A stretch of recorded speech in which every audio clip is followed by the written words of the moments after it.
आम एक सुंदर कथाटी आलोचना करवा जहाँकि आम संसार रीति आ नीति आम संसार रीति आ नीति कौन बंधु संसार रीतिनीति यह जे जदि गोटे योग्य वस्तु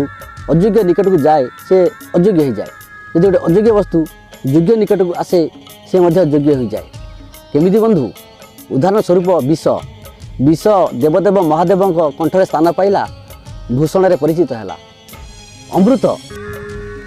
राहुर गलार स्थान पाइला खड्ग सदृश साहाय्य करी राहुर गला को छेदन करिवार सहायता है से भली बंधु जदि मनुष्य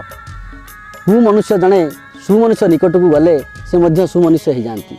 यदि सुमनुष्य जड़े कुमनुष्य निकट गले से कुमनुष्य हो जाती से बोधे पुराण रे लेखा अच्छी साधु जे मलय पवन काष्ठ को करती चंदन बंधु आमे जदि भल मनुष्यटीए हेबाक इच्छा करिबा आमे साधु संगी हेबा उचित। नमस्कार।